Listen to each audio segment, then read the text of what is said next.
Hello, I'm Andrew Mike Doyle, and welcome to My Brain. Each episode, I take an issue that's been swirling around in my big head, dissect it with someone who knows a lot more about it than I do, then pop it back in there. You might have your views challenged. I might just get free therapy. Either way, we all learn something and go home better for it.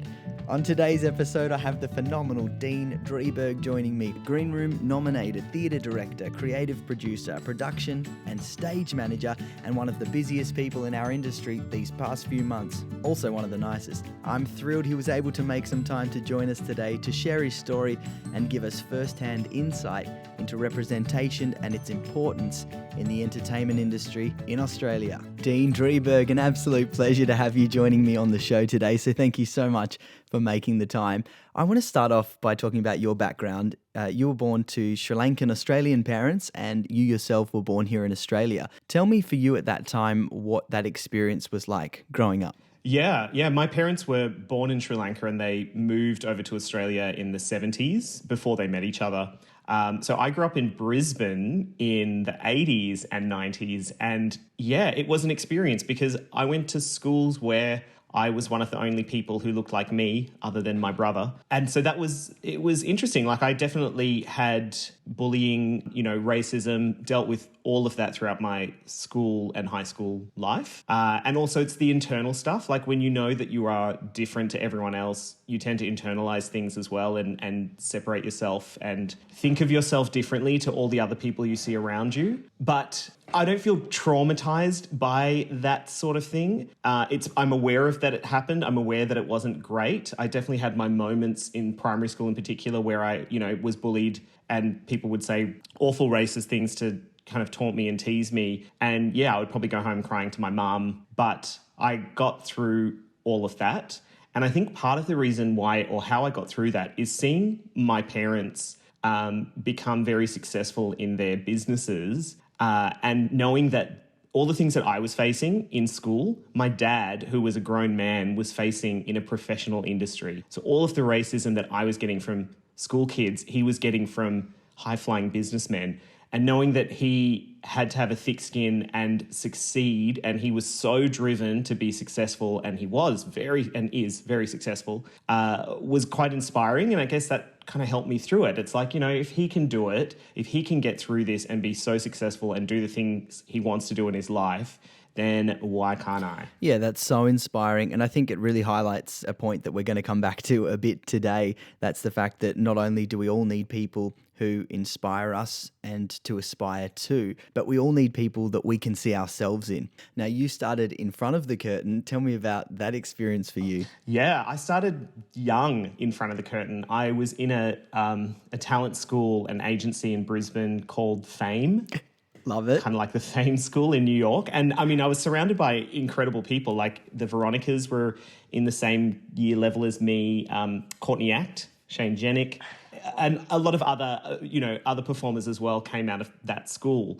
So that's where I did like a lot of my training and where I got my first professional experience. So I did school holiday musicals with the Fame Theatre Company. I toured around with a touring production of a show that they did. We did a short television series where kids hosted this series for and there used to be a channel called Optus Vision. When around the same time when Foxtel launched, there was also the Optus Vision channel. So I did TV, did a lot of stage stuff, very young. Like this is in my earlier years in high school, touring around Queensland in a bus full of kids over your summer holidays with a musical and doing 2 shows a day and then traveling to another town. Sounds fun. It was a great experience. I definitely felt nurtured in that school and I never felt like I wasn't given opportunities to do things because of my colour. It was more later in life. So when I studied at WAPA for a year, left, came to Melbourne to try and enter the industry, got my first gig doing hair with the production company and was auditioning for a lot and then did a year at VCA. But all the way through, I constantly had people, whether it was singing teachers or other people in the industry saying, that you're not going to get to do this role or you'll never be that role or your opportunities are going to be limited because of the way that you look. You're not going to get to play this, you're not going to get to play that unless you go overseas, unless you go to London or New York. But in Australia, things are always going to be cast very traditionally. And at the same time, I was also, auditioning for shows and, you'd be in the mix, you'd be in the final 2, you'd be in the final 3, and then the white guy would get the gig. Except that there was one time where I auditioned for a role that was specifically for a person of color, and another person of color got that role in a big commercial musical. And it was also because they'd already cast the show and they literally needed one person who was a person of color, and they couldn't find them. So they did these extra auditions, which I was a part of. And it was down to the final. So I was very, very close to getting that role. It was one of those things where you always think, oh, if that one other person didn't turn up to the audition that day, I would have had that contract. It's all about timing and numbers. But yeah, so it's like the one time I really got close to something was only because it was specifically for a person of colour. And any other time I'd come very close and then get cut.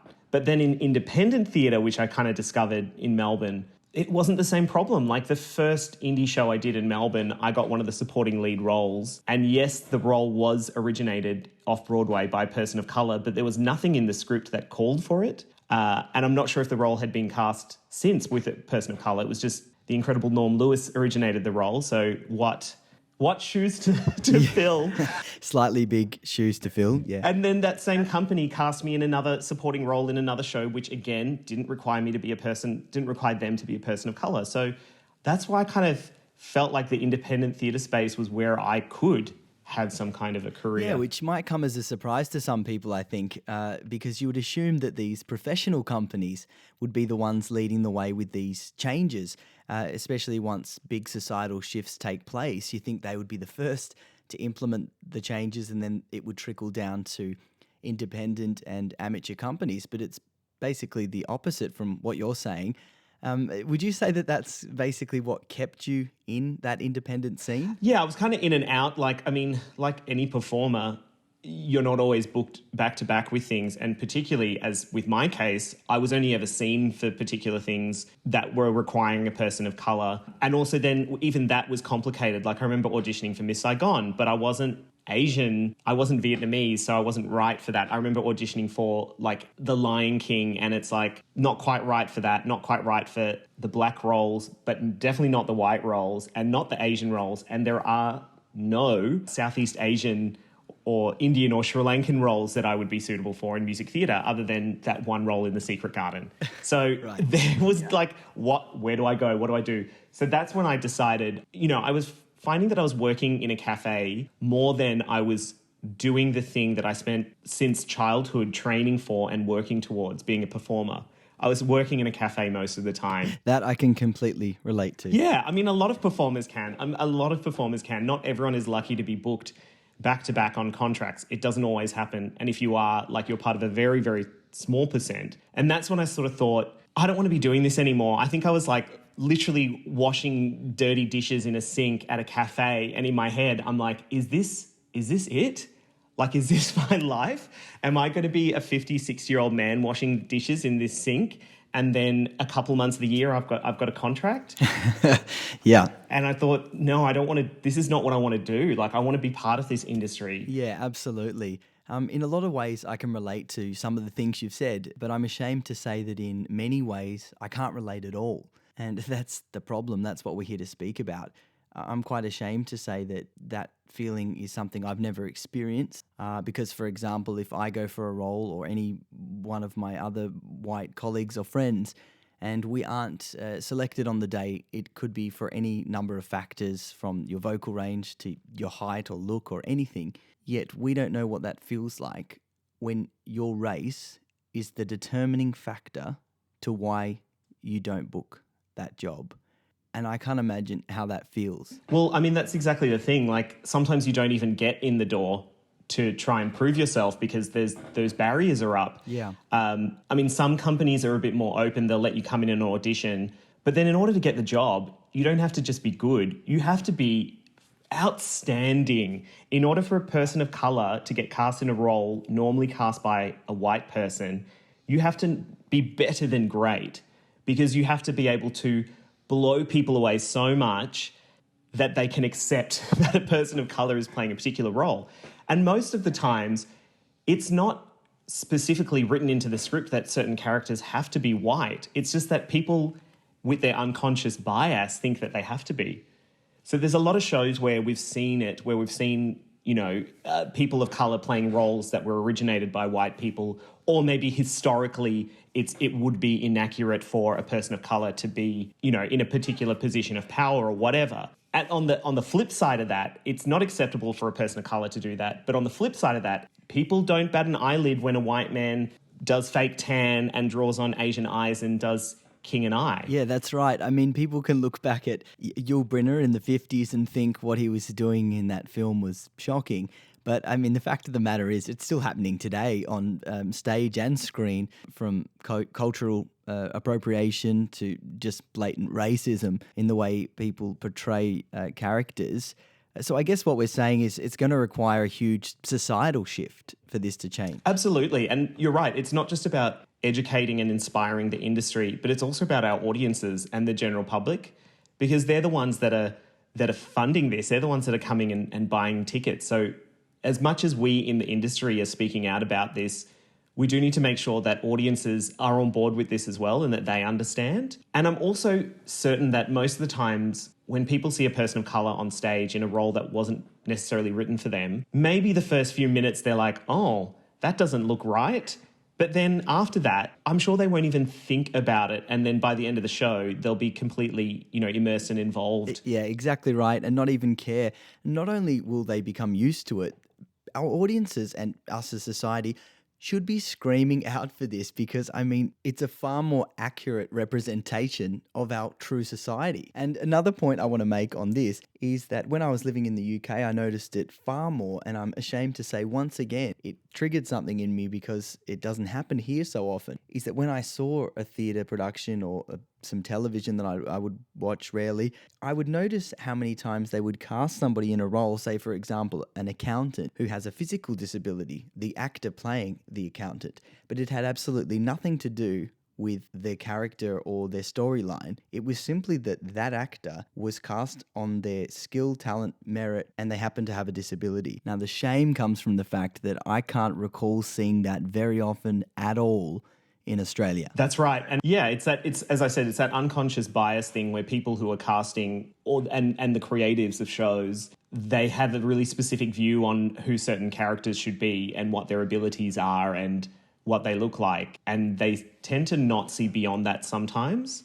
Or they think, oh, an audience is never going to accept, a disabled artist in this role, or an audience will not accept a person of color in this role. So they kind of try and speak for the audience. Whereas isn't it our jobs as creatives and artists to educate and inspire audiences? Isn't that why we create certain shows? Yeah, that's what I would have thought. So to that end, do you think that these people in a position of power, whether that is a casting director or a producer, are being ignorant or just blind or not listening to what's being screamed at them? I mean, you've spent quite a bit of time with some of these people lately going through these things. Maybe you can give us a fresh perspective on why the changes aren't being made. Well, I would say that a lot of them would be scared of the change.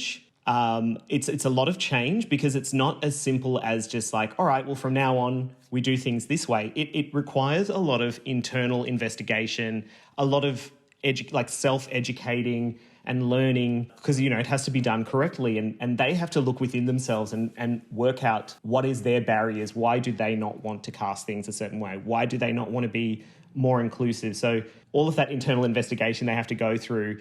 And then some of them would maybe be scared that they would lose some of their audiences because, I mean, if you think of our older audiences in Australia, maybe they're scared that some of those people will not be as accepting because they come from a time when, the errors of the White Australia policy and, the awful racism that existed in the past. Maybe they think that their audiences are still in that mindset. Well, on that, do you think that a lot of these issues stem from generational issues, basically? Because, I mean, personally, I notice that the discussions I have with people my age are quite often, surrounding these issues, are quite often different to those that I have with people 20 or 30 years older.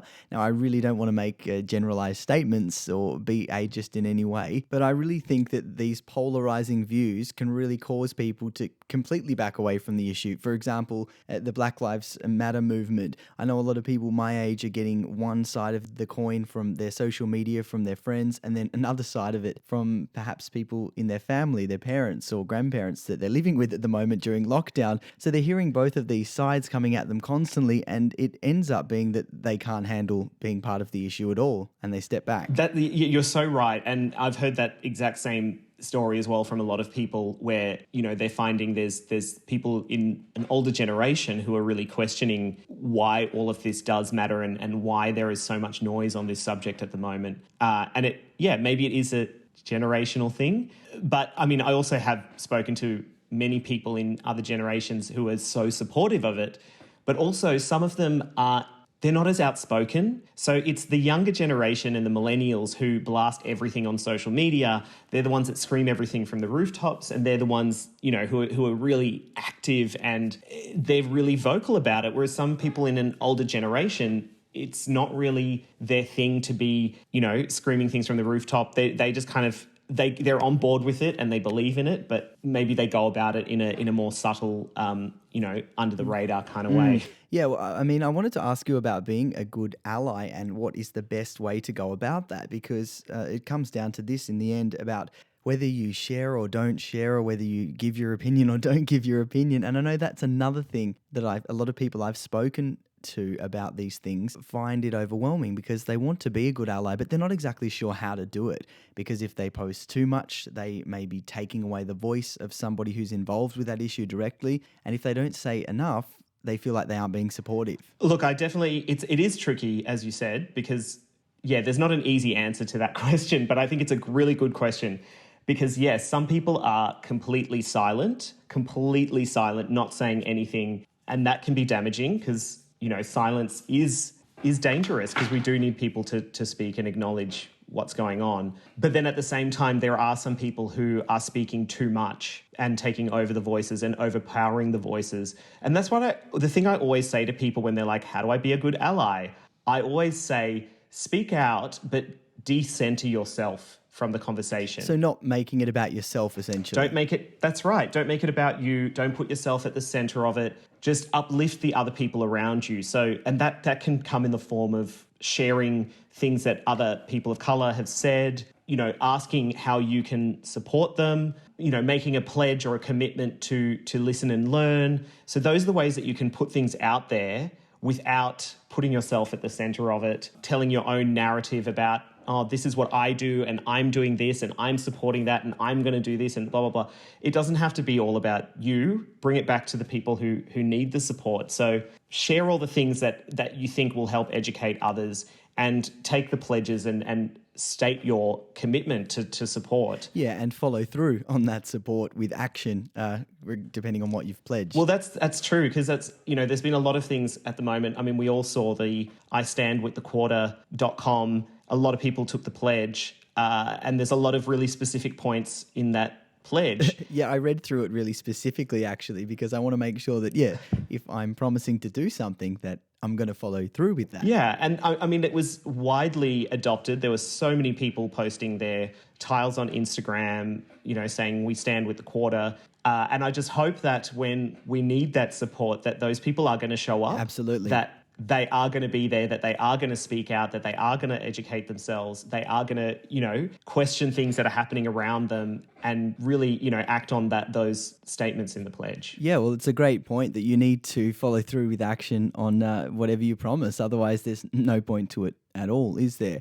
Now, I wanted to share a personal conflict of mine with you that I've had lately surrounding, I've been watching how much work you've been doing over the past 6 months and how you've been trying to lay out these guidelines and assist people with all of these things. And there was a real hesitation for me to even ask you to do this show, because I just got to the point of thinking, why should you have to keep explaining these things to us, essentially? For how long do you think you need to keep providing a blueprint to solve other people's problems? Exactly. And that's the issue, is you feel like you do all this work and you hand feed people this information, you give it to them on a silver platter, and they still kind of go, nah, we're good, which is the problem. And I mean, I don't mind. And it must be so frustrating. It is incredibly frustrating. And I don't mind, speaking on this subject, over and over and over, especially in formats like this, which is a podcast, which people might listen to. Hopefully. You have these Yeah.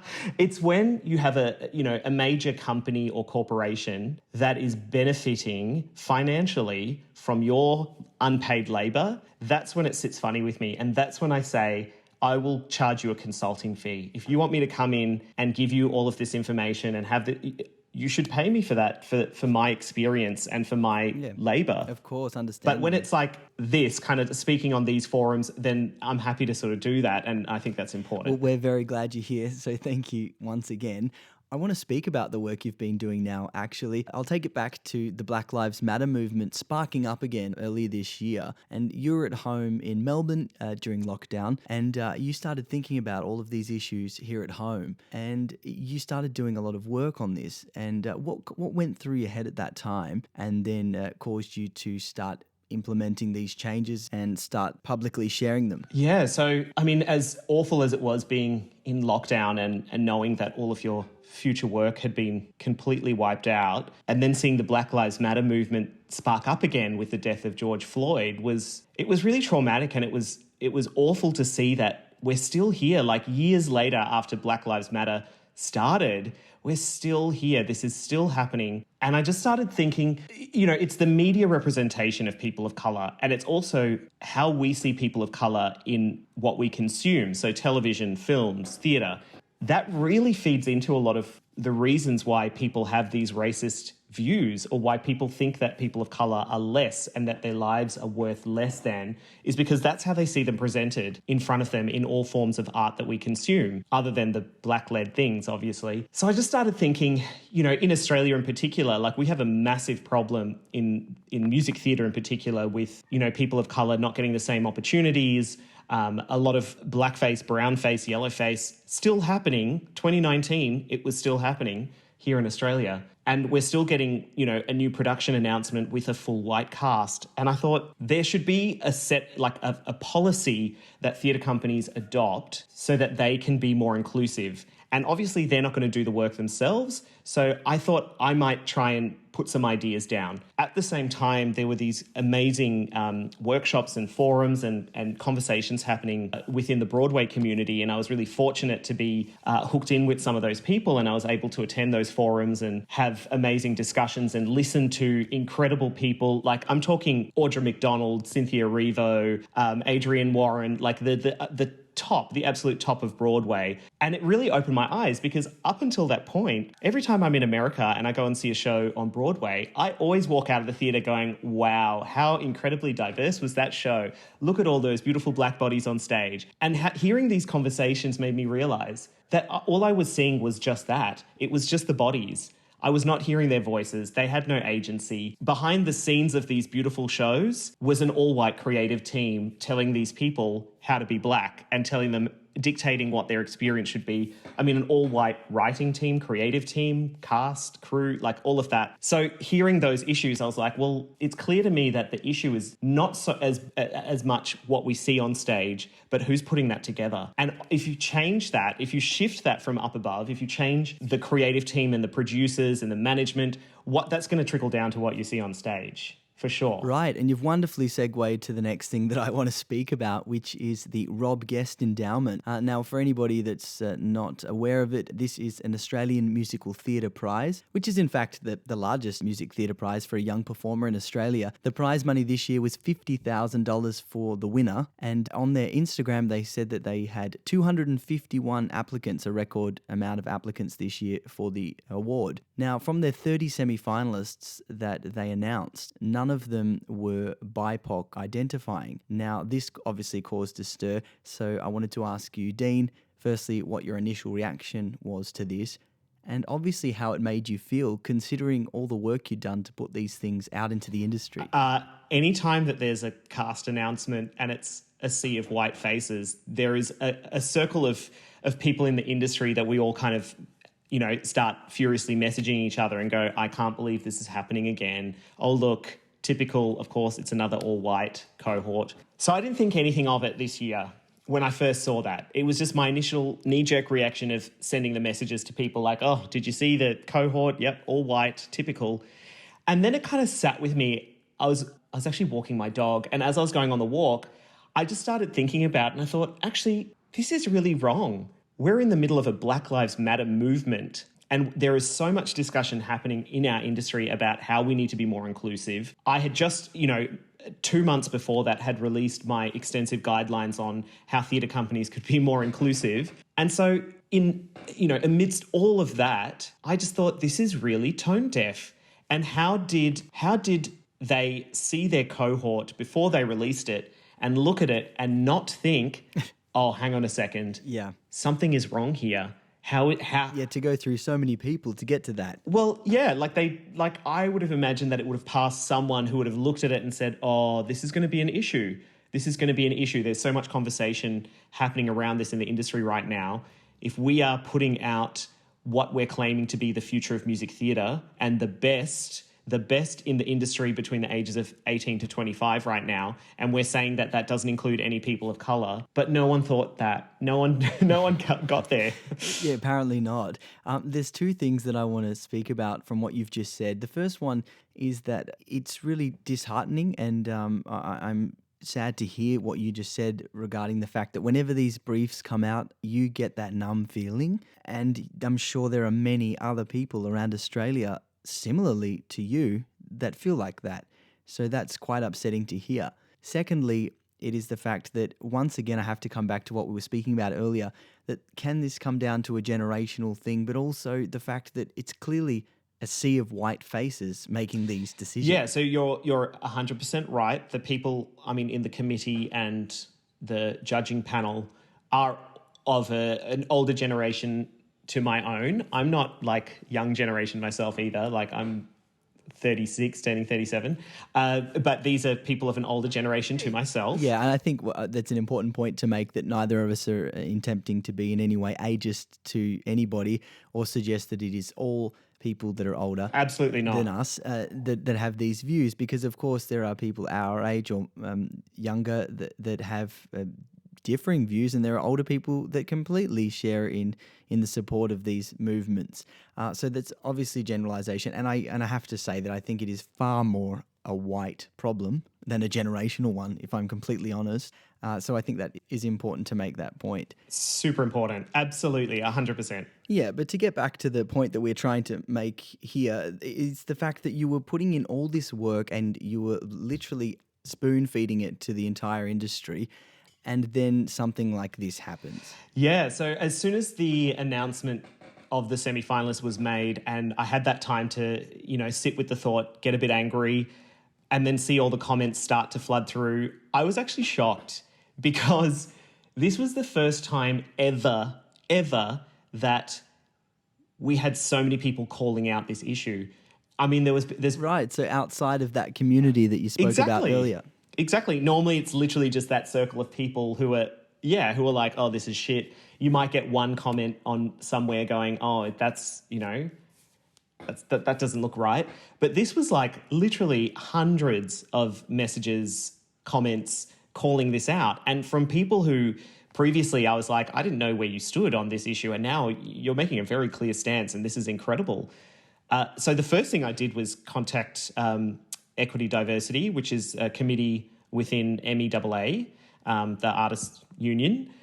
Contact them. We had already had a meeting lined up for the next day, and I just sort of said, look, we really need to put this on the agenda. We need to talk about this. And then that led to us holding a industry-wide meeting on Zoom, which was like a couple of days after the announcement. And that was attended by a lot of people of colour in the industry, and also a good group of white allies as well. And that session was about people of colour sharing their trauma and telling their stories about what they've faced in the industry, the racist things that have happened to them, the awful things that have happened to them, how they feel, how they've been made to feel, and how this Rob Guest endowment was like it was like a microcosm of the industry. It was an example of what's wrong with this industry. And the catalyst for change, essentially. Exactly. So the process from there was Equity Diversity reached out to the endowment and offered to work with them to provide solutions to resolve what had happened. I should mention as well that between this time, they did release a statement on the day, which was awful. Yeah.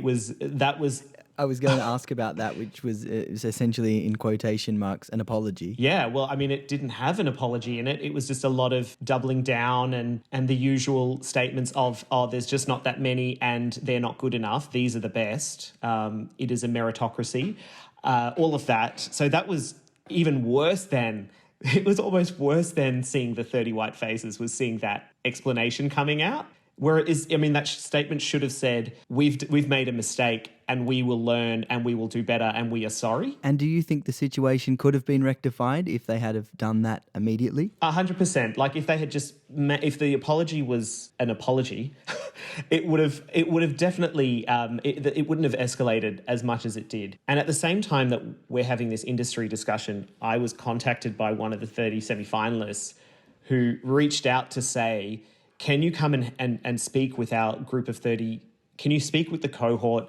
You know, we have some ideas. We really feel bad about this and we want a positive to come out of this. How can we do that? Can you come and speak with us? And I had several discussions with that cohort of 30 people and I was so impressed by their maturity and their leadership and how proactive they were in trying to create a positive out of this awful situation. Yeah, that's really impressive. And it also, from an outsider's perspective, really looked like they were being made to be the scapegoats in the situation, if I'm being honest. When they signed up for this competition, this was in no way what they were looking for. They were looking to be promoted as up-and-coming artists within the musical theatre industry in Australia, not to have their faces plastered all over the middle of a debate. 100%. And I really feel for them for being put in that position that, you know, although they auditioned for the endowment, they certainly didn't ask to be the spokespeople.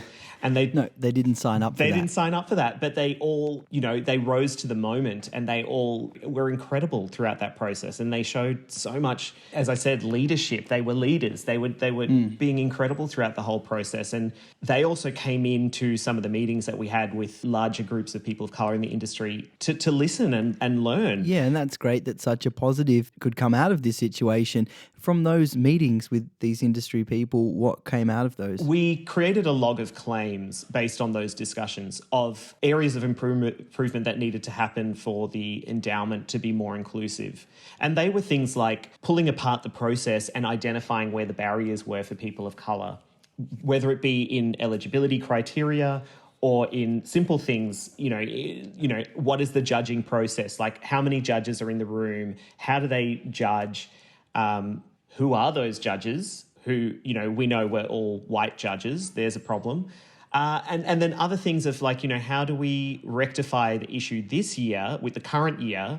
In order for it to continue, there has to be a win somewhere for people of colour, which is why when the announcement was made that they were going to make some changes, they were going to do all this work, which I should say was not entirely what we had asked them to do. There was a lot of, you know, twisted kind of things in there that wasn't quite what was asked.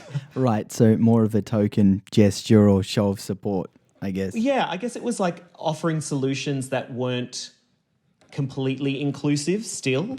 But I mean, maybe from the outset it looked like they were inclusive, but then when you kind of pulled it apart, it's like, oh, well, there's still barriers within this. So when they sort of announced that they were going to do those things, and we thought, great that they're making changes, but then on the back of that they said, but this year we're just going to continue as is. And that's what was unacceptable. It was like almost saying we'll fix it later. Yeah, and the later is not, we're not talking 6 months, like we're talking 2 years until the next competition. Yeah, which I hope doesn't mean that they've dug their own grave, because, I mean, that's without any implementation of changes, I can't really see how they can come back from this if there isn't a clear change, because who will want to be involved? Well, hopefully there'll be, you know, more changes put in place before it does eventually come back. But and we hope it can. Yeah, I mean, it's an amazing opportunity, and it could be an amazing opportunity for, particularly for a person of colour who could really benefit from $50,000 or you know, or less or whatever. It's a huge opportunity, and hopefully that can be, you know, remedied and it can be come back as you know, as a better, more inclusive thing. But to be told that, no, we're not doing anything, we'll just continue on as is and, you know, see you in 2 years, wasn't good enough. And having to then force all of those people of colour who were traumatised by the incident, who were made to feel like they weren't good enough and that they were excluded, to then have to sit through the process again. So to see them narrow it down to 6 white semi-finalists to again be held up as, well, now these 6 are the best of the industry in the future. And then to have the white winner announced. So just to sit through that ongoing trauma and the ongoing upholding of white talent is better was just not acceptable. Yeah, fair enough. And after all of this, the Rob Guest Endowment came out with a statement publicly that they were ending this year's competition. Yeah, so that was a surprise. We were happy. Publicly, I think it was essentially labelled as throwing the toys out of the pram. Exactly. It really felt like that. It felt like we had conversations with them. We'd had a lot of communication. We'd presented them with a bit of a roadmap on how this can be improved. That was all kind of brushed off. And when they sort of kept on receiving criticism at every turn, they cancelled. And that was sort of discovered by the semi-finalists on social media at the same time as most of us. And that was also an issue because the narrative that was spun in that statement was that they were cancelling because these semi-finalists were being bullied and that they had to, for the mental... Cancel the competition for the sake of the mental health of the semi-finalists. Yes. Yeah, that was the story. And so what that looked like is that all these people of colour who are calling out the racism are bullying the 30 semi-finalists. But then what was really happening behind the scenes, and I'll be honest, yes, there were people who did call out people in the 30 semi-finalists on social media. There were some things said, but mostly what was happening was those 30 incredible humans were meeting with us and working with us, and we were working with them. That's what was really happening behind the scenes. And they were in support of these changes happening, and they were holding themselves to the competition so that they could possibly have the power to create change. I don't want to speak on their behalf, but that was what was happening from my... Yeah, well, from an outsider's point of view, they seem like an incredible group of young people and performers who only had good intentions, and they should be congratulated for the way they conducted themselves as far as I'm concerned. I wanted to circle back to the conversation we started earlier regarding merit and who should be chosen for a role. Pippin the Musical has arrived in Australia, and it's mostly an Australian cast. However, one of the leading roles, which is the leading player role, traditionally played by a person of colour, has been imported from the United States, the actor to play the role. I don't even like to use the word imported, but they have come over to play the role. Now, it's obviously caused quite a stir. What is your take on this? Yeah, it's a really interesting topic. It was incredibly disappointing when that announcement happened because, again, on the back of all of this, Black Lives Matter, inclusive theatre practices, Rob Guest Endowment, the industry literally screaming for, better casting practices, there's an announcement that the first role for a person of colour in a major Australian production is going to be played by someone brought in from overseas. It is not the first time. And in fact, I could say if we look at some major productions from the past few years, people of colour in lead roles have always been brought in. Aladdin, Kinky Boots. Yes, but what about the people that will highlight the fact that this happens pretty much across the board in Australia for a Broadway or American production? They will very often use an American actor to play the role before any Australian gets the chance to play that role. Book of Mormon, for example, many others. John Frost, the producer, makes no excuses or apologies for the fact that he uses what I think he calls the star system, which is essentially him hiring the most high-profile person that's going to put the most bums on seats and sell him the most tickets. So my question, I guess, is about whether this is still a question of equality or if it is simply an Australian casting issue as a whole, or are they one and the same thing? Yeah, look, I think both arguments are completely valid because if we look at Book of Mormon, if we look at Charlie and the Chocolate Factory, where a performer's brought in from America, a white man, to play Willy Wonka, we hear that term star casting, and in reality, who knew who those people were before they were in those shows? Did you know that man who played Willy Wonka? Did anyone in Australia know who he was? That he needed, we're not saying they're bringing over, I don't know, who's a big Broadway star right now. It's not like they're bringing over Jonathan Groff. Jonathan Groff. Yeah, it's not like they're bringing over a name. They're bringing over a person, and I don't mean to discredit these people because they are incredibly talented and they are definitely worthy of being cast. Of course, absolutely. But when it comes at the expense of, and we are in a much smaller market here. Like, we do not have the volume of shows and work opportunities that there is in America and in the UK. We are a much smaller market. So when, someone from a larger market comes to the smaller market to do a role, you definitely have to say that that's taking space. That could be... Yeah, well, I see your point. And I mean, it's been an issue and a debate in Australia for a long time about how much we need to nurture and foster our local talent. And that's the problem. Like, we say that people aren't experienced enough to play these lead roles, but then that's a never-ending cycle because... Yeah, where will that experience ever come from? Where do they... Exactly, like, when do they get to do it? I mean, yeah, they are good enough to be the understudy and go on in front of a fully paid audience at a moment's notice, but not good to go on for the rest of the season. It confuses me a little bit. And I do understand that, yes, the general public, if they see a person and it's being told to them, oh, this is someone from Broadway, that they're going to jump on board and go, oh, they must be better than our local performers because they're from Broadway. Yeah, I'd be really interested to hear what the statistics are on how many people here actually go to see a Broadway or West End performer and how many would have bought the ticket regardless. Yeah, and I mean, it has to be a selling point because it's all over the marketing material that, this person has played the role on Broadway. That they've played the role on Broadway, they've played the role internationally. So, it's selling the point that they're the best person for the role when in, like, who knows if someone in Australia wasn't good enough. And I mean, we should also address that it was highly publicised and said that casting that show was going to happen only within Sydney. So they were only looking at Sydney talent for the show because of the costs of and implications around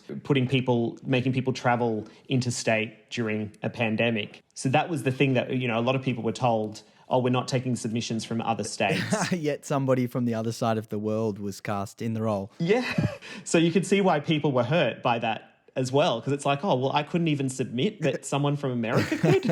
Yeah, absolutely. I can understand that.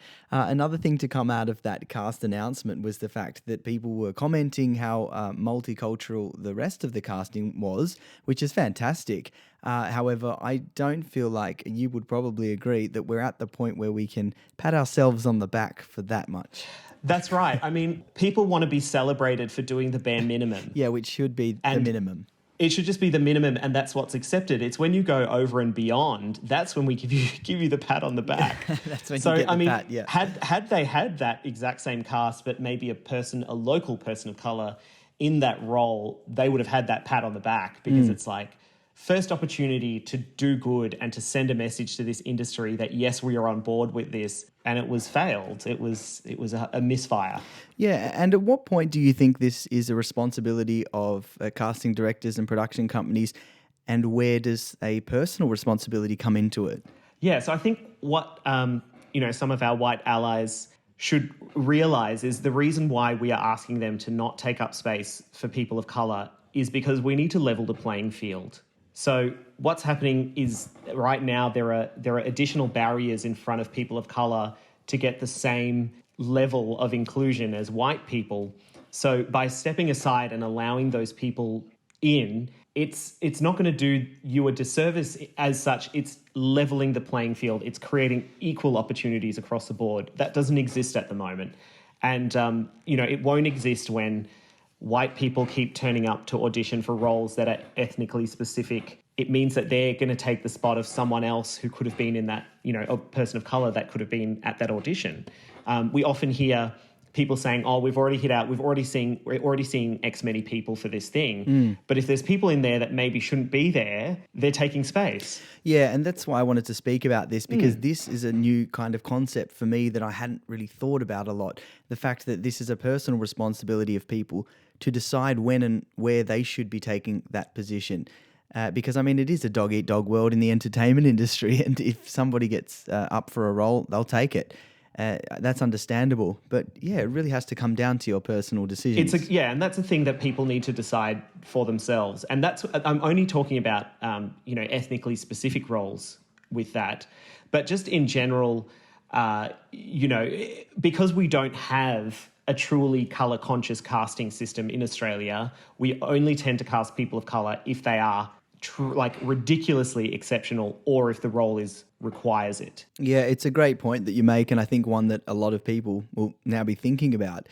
I wanted to ask you about the terminology and the correct terminology to use, in particular with regards to casting briefs and things, because you've adopted the word BIPOC, which to people listening is Black, Indigenous, or person of colour.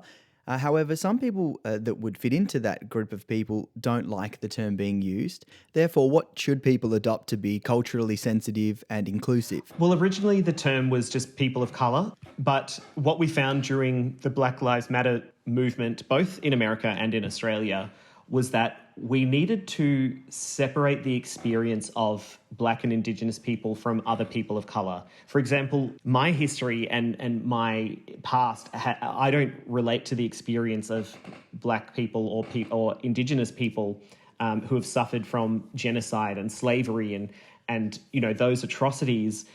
So you kind of feel awkward putting yourself and lumping yourself in with their experience when they've suffered so much.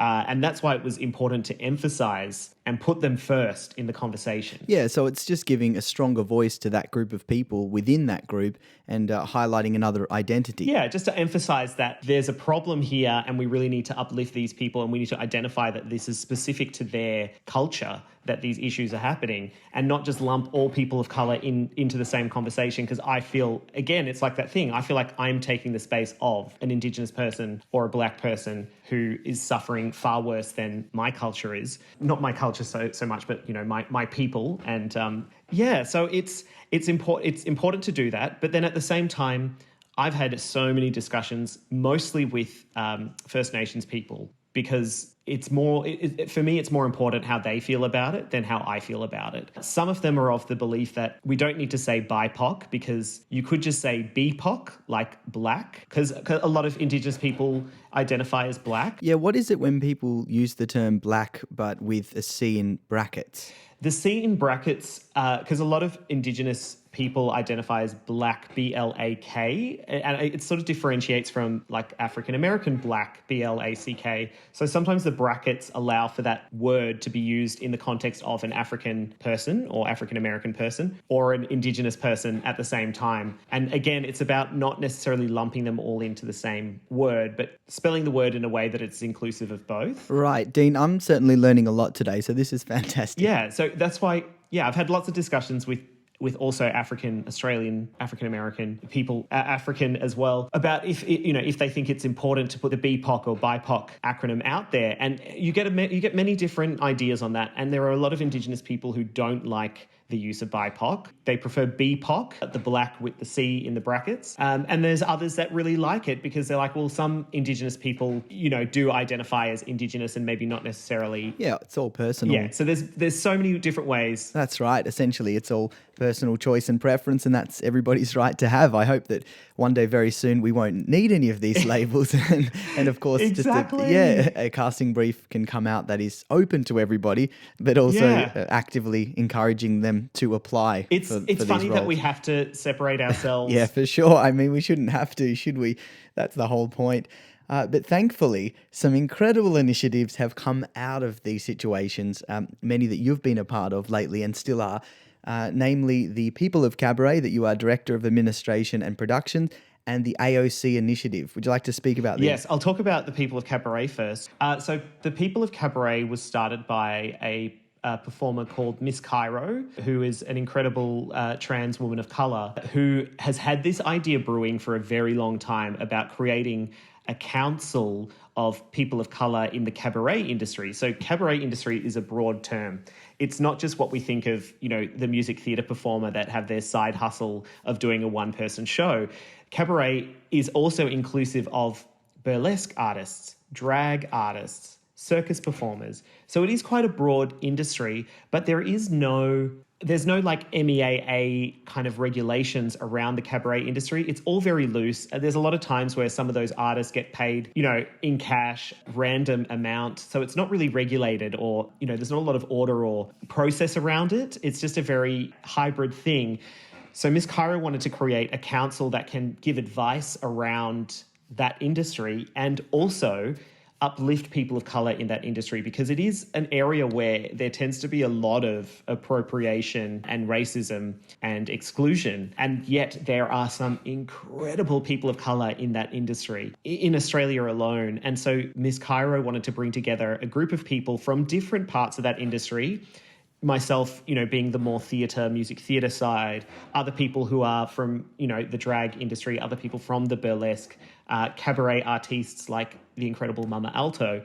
So a really diverse group of people to be a council where we can consult to companies. So if there was, say, a fringe festival who wanted to have, inclusive people of colour practices, they can come to the council and we can consult with them and help them create these policies. Another arm of the People of Cabaret is the directory. So, when we get that excuse, there's just not that many, we thought, well, we'll create a directory then. So if you have got a brief and you need people of colour in your production, film, TV, theatre, whatever it is, you can come to the directory and send your brief that we then pass on to all of the people of colour. And that's performers, creatives, artists, graphic designers, anything in any creative field. If someone specifically wants a person of colour to film their promo video, we can try and find you that person within our directory. See, once again, you're making it incredibly easy for people to utilise these amazing artists. I mean, there really should be no excuse not to. And that's why we're doing it, so that there are no excuses. It's like there literally is a directory. And also making sure that if a company approaches us and they want to have, their brief sent to people of colour, it allows us to then look into that company and make sure that this is going to be a safe space. Great, which avoids future problems for everybody as well. Yeah, so we can look into their history, we can do a bit of background research. If we see that a company has had a problematic history, then we can say, okay, before we send your brief, we're going to do a consult with you. If we are sending people of colour into your space, they are not going to be, subject to any racism or issues, and they're not going to be, there's no danger to them. Yeah, it's the age-old saying of prevention is better than cure, of course. And one thing I admire about all of these solutions that you're coming up with are that they're so practical, but also they aren't an attack in any way. They are simply providing solutions for people to implement themselves, and it's all positive the way I'm looking at it. Well, that's the point. You can sit and complain about everything that's wrong with the world, but if you can't come up with constructive solutions, then, I mean, that's me personally. I know a lot of people like to complain about things, but I'm more of if it annoys me and if I don't like it, I want to try to find a way to solve it. I don't want to just rant and rave about, I hate it, I hate it, I hate it. I would want to say, I hate it, they should do this. That's right. Amen, brother. I'm with you. We've got enough keyboard warriors in the world, folks. Take some action. That's what we need in this world. That's my 2 cents for this week as well. Speaking of solutions, you've brought me beautifully to the final aspect of People of Cabaret, which is a mentorship program. Tell us about that. So we want to try to inspire young people in the cabaret, drag, burlesque, circus industry. We want to, provide them with mentors who are, incredible artists from Australia and overseas. So we've got a bit of a mentorship program that we're doing fundraising for at the moment. So people can donate, and we've applied for grants and we're doing all sorts of other things that are going to be announced soon to help fundraise that mentorship program so that we can pay mentees and pay mentors to be part of this. So one thing that we're really strong on is all of these opportunities must be paid. We are not doing things for free anymore just to get our foot in the door. We deserve to be paid. And so everything we do, we're trying to create fair pay systems for these opportunities. So we don't want to ask people to be working for free when someone else is benefiting. Yeah, fair enough, for sure. And how do people get involved with this on either side of the organisation? I mean, the best thing to do is to head to thepeopleofcabaret.com. And you'll sort of see information on all of the arms there, as well as links to how to, submit yourself for the directory. Or if you want to use the directory, there's details on how to do that as well. And, links on ways to support as well. So the website it's a really great resource, and there's lots of other information on there too. Yeah, amazing. And as well as a BIPOC inclusion, this also covers physical and gender inequalities as well, correct? All of it, because, the bigger picture is, of course, the conversation is very centered around people of color at the moment. But when we talk about inclusion, it goes beyond that. Like, we do need to uplift artists with a disability, and that's visible and invisible disabilities. We always tend to think of disabilities as the ones we can see. We don't think of the ones that you cannot see. And a lot of times those artists get overlooked. Yeah. And it's also, our gender diverse artists as well. We need to recognize that we're at a point of time now where we've progressed past, only looking at male or female. And when we're talking about gender diverse people in the arts, their work shouldn't be exclusively, oh, you're a trans person, so you can only play a trans role. No, if you're a trans woman, you should be put up for female roles. Yes. If you're a trans man, you should be put up for male roles as well. It's not about just boxing them in and that's all that these people can do. So there's so much more education around, both disability and gender diversity that needs to happen as well. For sure. And I think that's what it comes back to with all of these discussions around diversity, is the fact that everybody is more than just one thing. I think that is so important. Exactly. And everyone deserves to have a place in the art that we consume, because when you walk down the street, you see those people on the street, but then you don't see them on TV or on your stages. So yeah, true. It's not real. Like, what you see on stage is not a real representation. Yeah, and if anything, it should be something that everybody in society wants, surely. I want to hear these people's stories, hear their music, see them represented on television. It's far more interesting and enjoyable to have everyone involved. Yeah, it just gives you, like, the art that you can get from that will be so much more interesting than just seeing the same thing all the time. Yeah, so it's incredible, and we need to do more work, and we need to speak more on particularly those subjects as well. And I'm really fortunate that, working with Equity Diversity, there are many people in that committee who identify as artists with a disability, and people who have, who identify as gender diverse or non-conforming. And so I'm really fortunate to have this incredible network so that I can also learn more, and I can try and create space where I can for everyone. Awesome. Yeah, that's what it's all about. And with the Equity Diversity Committee, have you noticed lately that a lot more companies are coming to you to ask for assistance or solutions? 100%. We get a lot of companies coming to us with things like, we're making a statement, can you please read over this statement to check that, there aren't any issues within this, or we have a lot of casting briefs sent to us saying, can you please check over our language in this, or how can we, improve this casting brief? And just general companies saying, what advice can you give us? We're doing a lot of work. And it's really actually hopeful to see the amount of companies that are having those conversations and that are doing the work. A lot of them haven't made public announcements yet as to what they're doing, but the work it's happening. The conversations are happening. The changes are being made. It's incredible. Yeah. Oh, that's brilliant. And I think that's an important point to stress as well, as somebody who is learning a lot myself and trying to do my best in these circumstances, is the fact that if you are trying, then that's awesome. And it doesn't mean try in the way that you just pretend with a token gesture. I mean, people that are really trying to make a difference. Exactly. That's all you can do. I always say to people as well, it's okay to make a broad statement about making a commitment and, making changes happen. You don't have to go into your, detailed point form of everything that you're doing. It's just nice to kind of say, hey, we're on board with this, and we are trying, and we are going to do a thing.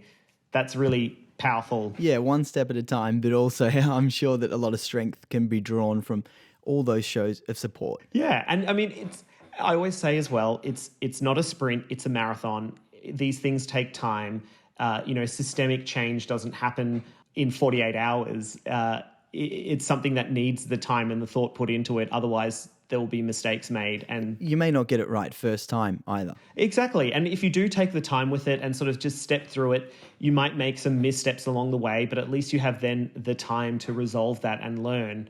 It's not about, coming out with this perfection, this perfect thing that's well-rounded. Like, that's not realistic. So it's about, Yeah, just take the time. Yeah, and if those mistakes are made, we've seen some prime examples lately of how not to handle that situation and how to resolve it immediately. There's so much support out there for these things to be resolved and to move forward without resorting to victim blaming or some other poor handling of the situation. Yeah, what I say, when people say that thing about, oh, but weren't they just the best for the job?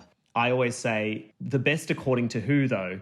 So if we're looking at, a cohort of people who have been selected, they're the best. But art is subjective. Of course. They're the best in the eyes of who chose them. Yeah. And when you look at who chose them, a certain group of people, and you're seeing, oh, it was chosen by a small group of white people from a similar generation, then of course they're going to have similar lenses. Of course they're going to pick a similar type of talent that they view as the best. Whereas if you diversify that panel, you're going to get a much more diverse lineup as well, because you're going to get different styles, opinions, tastes within that mix.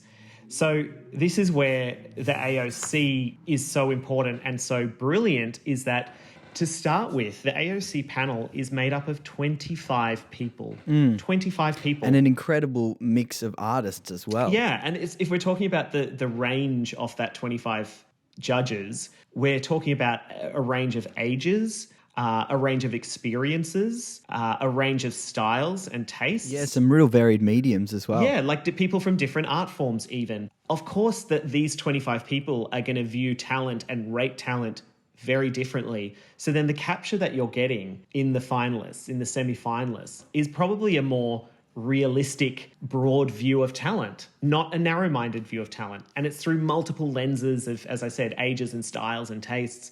So that cohort of 30 is going to be quite interesting. And I know for a fact, being one of the judges, and I watched all of the incredible applicants, that I can see who the 30 semi-finalists are. And even amongst them, there is some really differing talents. Yeah, I saw it. They've been announced. They have been announced. There are people with completely different skill levels and talents, and they're all amazing. But you wouldn't even cast all of them in the same show necessarily, because they are stylistically so different. Although casting those 30 people in one show would be phenomenal. Yeah, wouldn't it? The talent is so broad and varied, and that really speaks to the judging panel. Like, if we were all a similar age, a similar ethnicity, and there was 3 or 4 of us, I think that the finalists would all be a very similar type of talent also. Yeah, well, that makes complete sense. And that's why it's important to diversify panels. And that's why we also say, diversify your boards, diversify your creative teams, diversify your management, because then the end product that you're going to get is going to be a very well-rounded thing as well. Yeah, 100%. I love that quote that says that equality is not like cake, that giving somebody else some doesn't mean that you will have any less. And that can't be more true. It doesn't mean that 100%. You're going to get any less. It simply means that you're going to give other people the equal amount to yourself. Exactly. And I always say to people as well, if the uplifting of someone comes at your expense, then maybe you shouldn't have had that. No, and maybe you should be taking a look at yourself. Yeah, if you think that by uplifting a group of people is going to suppress you, then I think you need to ask yourself some big questions there. Like, then obviously you are benefiting from them being suppressed. That's how I see it.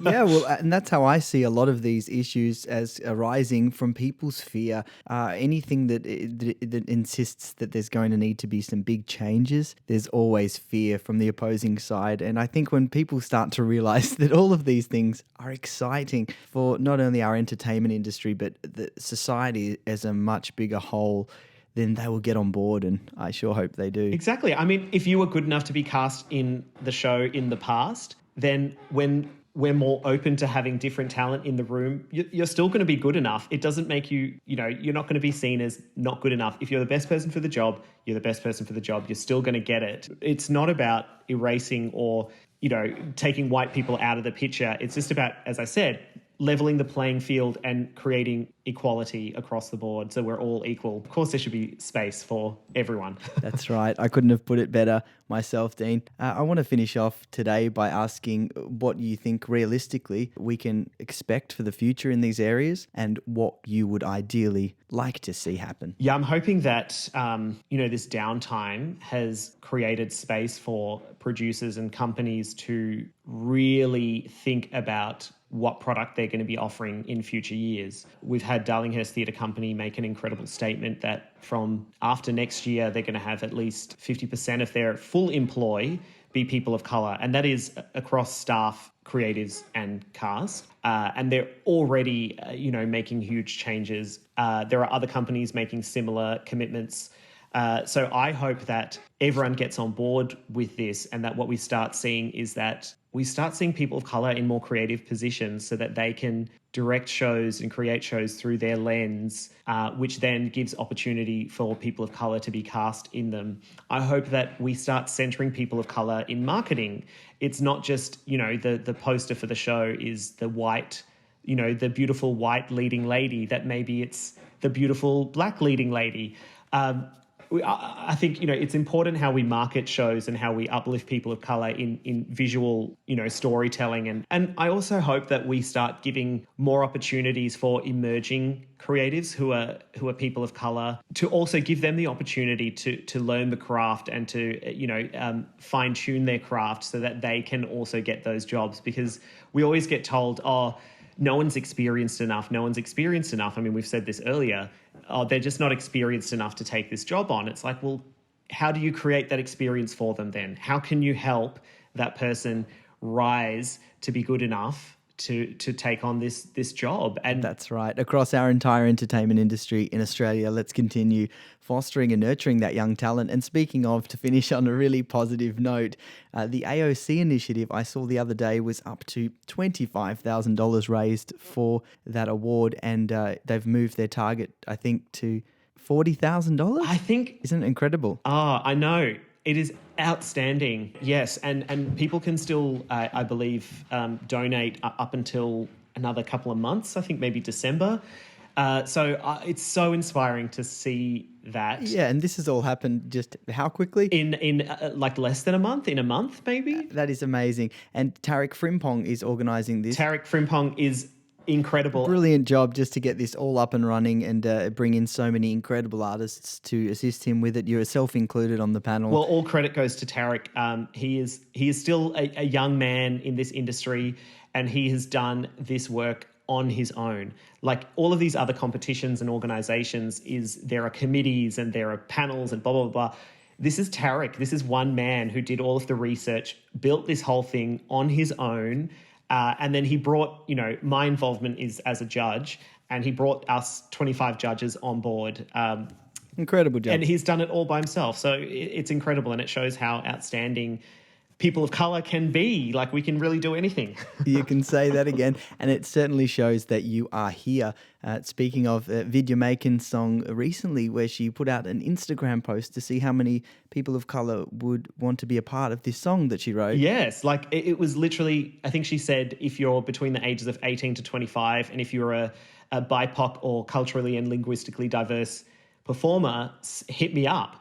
110 people within, I think, less than 2 days got in contact with her, and she, had written this song, and they all performed in it. And that's just people between the ages of 18 to 25. So if we know that there's at least 100 of them who are incredible singers, what about if you open that age limit up to, 80 or 90? Imagine how many more hundreds there are.